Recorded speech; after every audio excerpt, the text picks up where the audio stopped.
초자연적인 은혜, 마태복음 5장 41절. 또 누구든지 너로 억지로 오리를 가게 하거든 그 사람과 십리를 동행하고. 주께서 요구하시는 관계는 그분이 우리 안에 초자연적인 역사를 하지 않고서는 불가능한 것입니다. 예수 그리스도는 제자들이 압제와 불의를 당해도 그들 마음속에는 조그마한 분노를 품은 흔적도 없어야 한다고 요구하십니다. 예수 그리스도께서 그분의 사역자들에게 요구하시는 그 부담은 그 어떤 열정으로도 이길 수 없을 것입니다. 그 도전을 감당할 수 있는 것은 오직 하나인데 바로 주님과의 인격적 관계입니다. 주님의 정결케 하는 샘의 물레방아를 통과하면 오직 한 가지 목적만 남습니다. 내가 여기 있사오니 주님께서 원하시는 곳으로 나를 보내소서. 다른 모든 것이 희미해진다고 할지라도 예수 그리스도와의 관계만은 결코 희미해져서는 안 됩니다. 산상수훈은 이상이 아닙니다. 그것은 예수 그리스도께서 나의 성향을 바꾸시고 주님 자신의 성향을 넣어주실 때 내 안에서 발생할 일들을 명시한 것입니다. 예수 그리스도는 산상수훈을 이룰 수 있는 유일한 분이십니다. 예수님의 제자가 되려고 한다면 우리는 초자연적으로 제자가 되어야만 합니다. 주님의 제자가 되겠다는 끈질긴 노력으로는 분명히 제자가 될 수 없습니다. 너희가 나를 택한 것이 아니요 내가 너희를 택하여 세웠나니. 요한복음 15장 16절. 하나님의 은혜는 이렇게 시작하며 우리는 이 하나님의 강권을 피할 수 없습니다. 우리는 주님의 택하심에 불순종할 수는 있지만 우리 스스로 제자로 나설 수는 없습니다. 주님께 이끌리는 것은 하나님의 초자연적인 은혜에 의한 것이므로 우리는 그분의 역사가 어디서 시작하는지 그 자취를 따라갈 수 없습니다. 주님께서 제자 하나를 만드시는 과정은 초자연적입니다. 주님은 사람의 역량에 따라 제자를 세우지 않으십니다. 하나님은 우리가 자연스럽게 쉽게 할 수 있는 일들을 하라고 부탁하지 않으십니다. 주님은 오직 주님의 은혜로만 완벽하게 할 수 있는 일들만 하라고 부탁하십니다. 그 일을 하려고 할 때 십자가는 언제나 따라올 것입니다.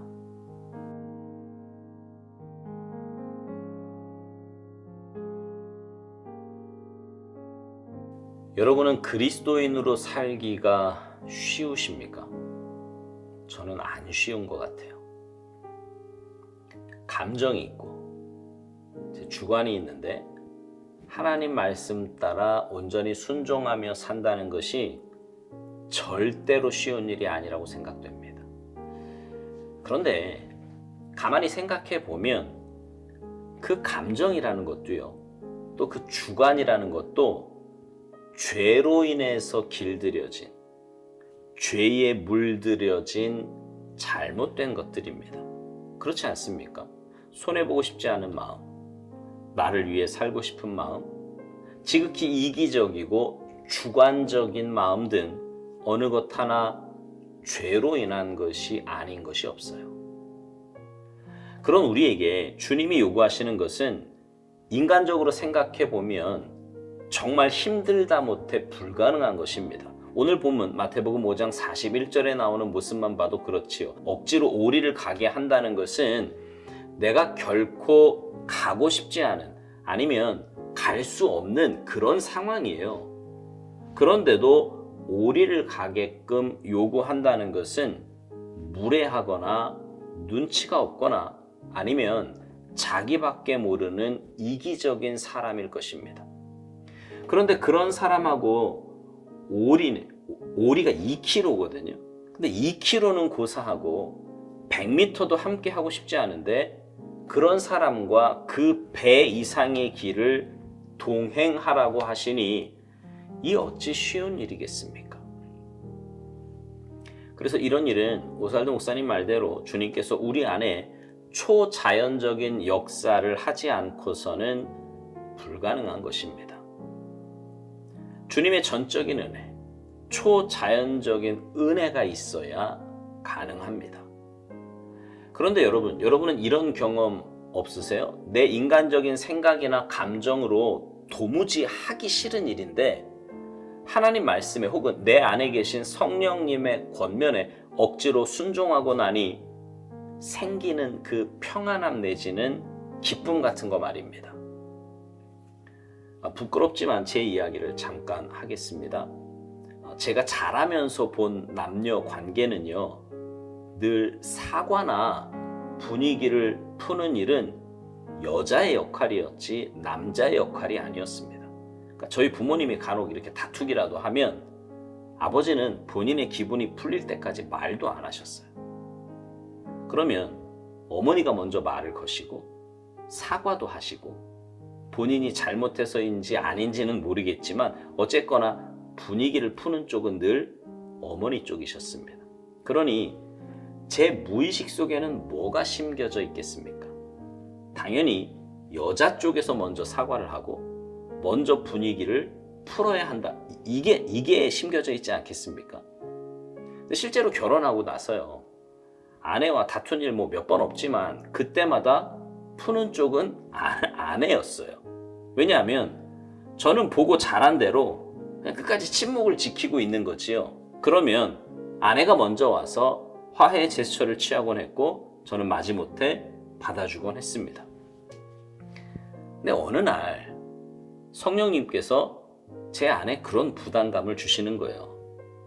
너가 먼저 사과해라 이번에. 먼저 화해의 손길을 내밀라는 것이었습니다. 굉장히 당황이 되기도 했고요. 처음 하는 일이라 쉽지 않은 일이었습니다. 근데 자꾸 부담을 주셔서 할 수 없이 순종을 했어요.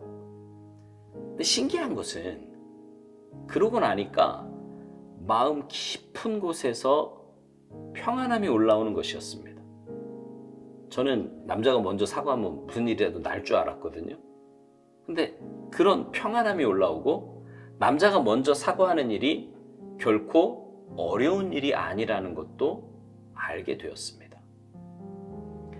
오살도 목사님은요, 예수 그리스도께서 그분의 사역자들에게 요구하시는 그 부담은 그 어떤 열정으로도 이길 수 없을 것이라고 말합니다.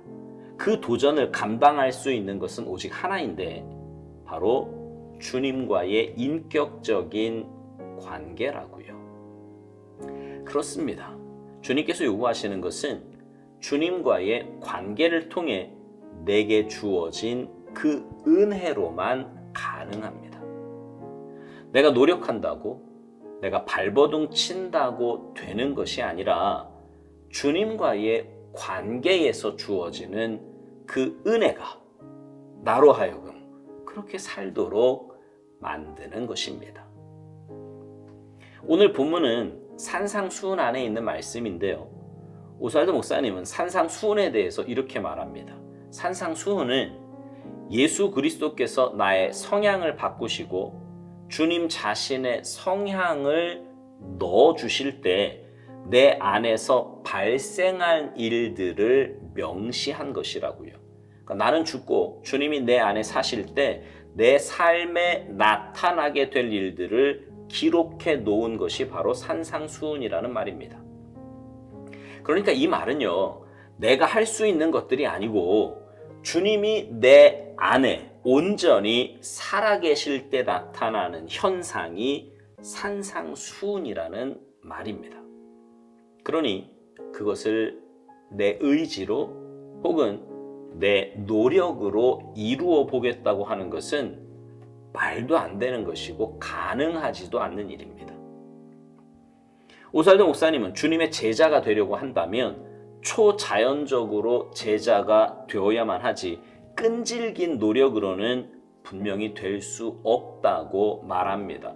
정말 그렇습니다. 내 노력으로 주님의 제자가 되려고 했다가는 절망감만 느낄 뿐입니다. 결코 할 수 없는 일이라고, 성경이니까 그런 소리 한다고 원망과 불평이 있을 뿐이에요. 오살르 목사님은요, 묵상 마지막에서 이런 귀한 말을 합니다. 주님께서 제자 하나를 만드시는 과정은 초자연적인 것인데 주님은 사람의 역량에 따라 제자를 세우지 않으신다는 거예요.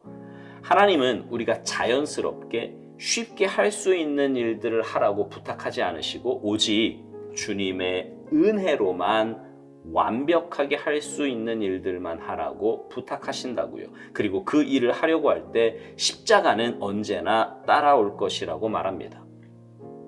여러분, 우리는 주님 닮은 주님의 참된 제자가 되어야 합니다. 그러기 위해 무엇보다 주님의 관계에 집중하며 올바른 관계를 맺을 수 있도록 힘쓰시기 바랍니다. 그리고 그 주님과의 관계에서 오는 은혜로, 오늘 묵상의 제목처럼 초자연적인 은혜로 주님 말씀에 순종하며 사시기 바랍니다. 그래서 여러분 모두가 주님이 기뻐하시는 주님 마음에 맞는 참된 주님의 제자들이 모두 되시기를 주님의 이름으로 축복합니다.